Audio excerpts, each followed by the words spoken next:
What's up, everybody? Azariel here to talk to you about SOPA and PIPA. Now, I just wanted to get this video up before, people start running all over the place thinking that we're in the safe, because we aren't. You know, I have some good news, but understand that we're not completely safe just yet, you know. So, Friday, January 20th, Congress has decided to drop the SOPA and PIPA bills, as you can see in the title.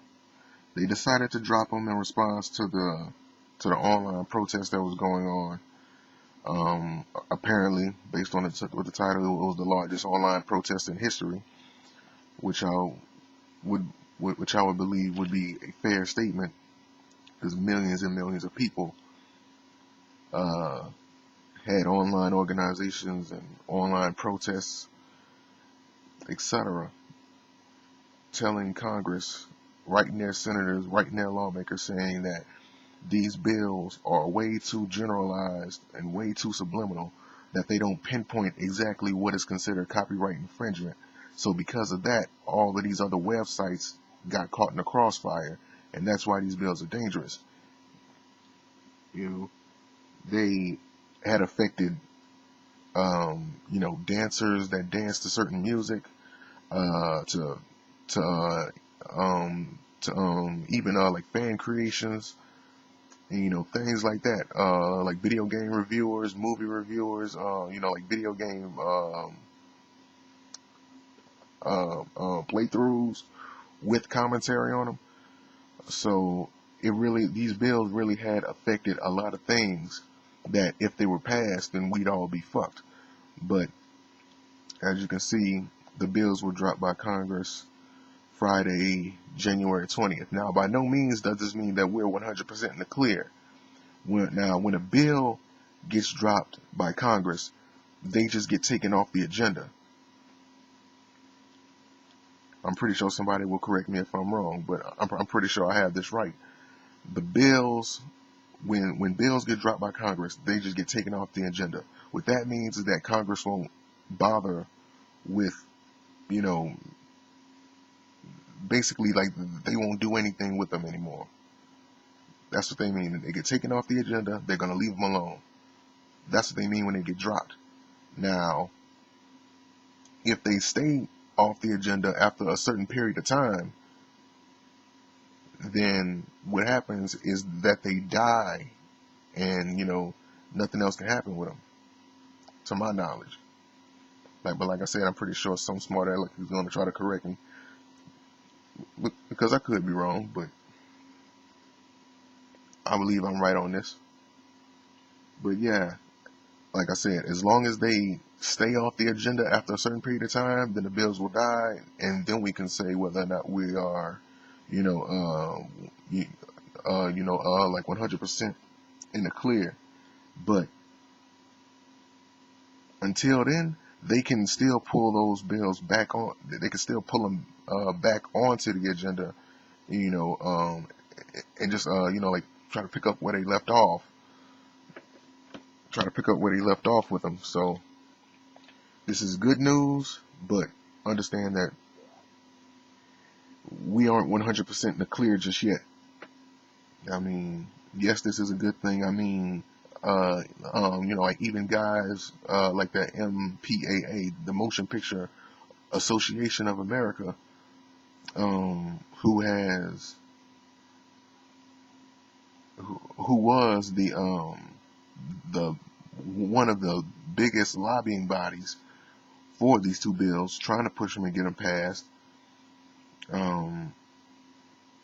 Their chairman, Chris Dodd, I believe is his name, uh, had made a statement and said that this was on a whole new different game all of a sudden. Now, if he said that in the way that I think he said it, then, you're slow, Chris Dodd. You're slow, because people were in an uproar about these bills because they were so generalized and so subliminal that they didn't pinpoint exactly what was copyright infringement and what was protected under the Fair Use Act. So because of that, all these other websites like YouTube, Twitter, Facebook, all these websites that rely on user-generated content, they got caught in the crossfire, when in reality of these two bills, when they were made, these websites that I named shouldn't have even been touched. And truth be told, we don't even need bills like SOPA and PIPA. Now, another thing, I know a lot of people have heard about the status of the website, the Mega Upload. Now, what happened with Mega Upload is that basically they got shut down by the United States federal authorities. That's right, the feds. The feds shut them down. Turns out that Mega Upload, like, they had this group, like, along with the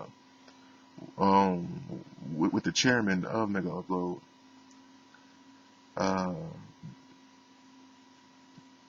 its founder, I can't remember his name 100%. I think it was Dot something K Dot.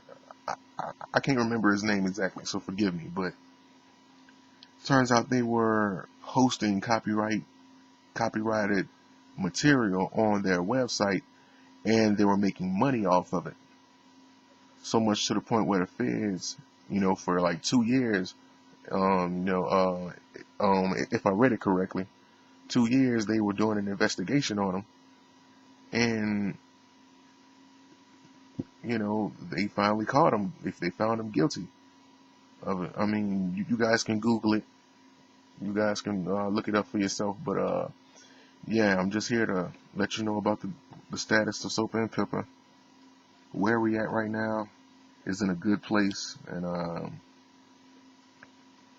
but we're not 100% in the clear, because they can still pull these bills back onto the agenda, and they can still try to pick up where they left off with these bills. So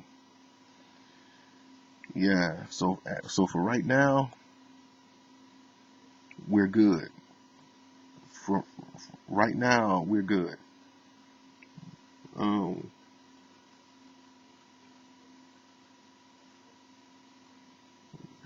And a lot of people from all over the world, even places like China, I believe it said Liu Quing. I can't pronounce these people's names so good, so forgive me.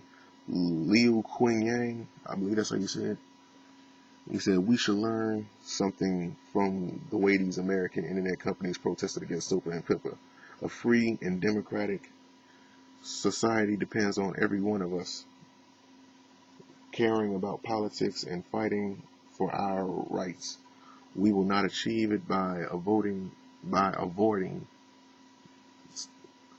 talk about politics. So it's affecting other countries. They're being influenced and being inspired by this, and they possibly are going to try to fight, to try to get their internet rights back up, which I doubt, because like they've been having internet censorship for how long? But yeah, but there's hope, But yeah, in wake of the largest online protest in history, PIPA and SOPA have been dropped, and just wanted to let you guys know that. And yeah, I'm gonna leave a link to this website in the description. You guys can check it out for yourself. And yeah, I'll talk to you guys later. Peace.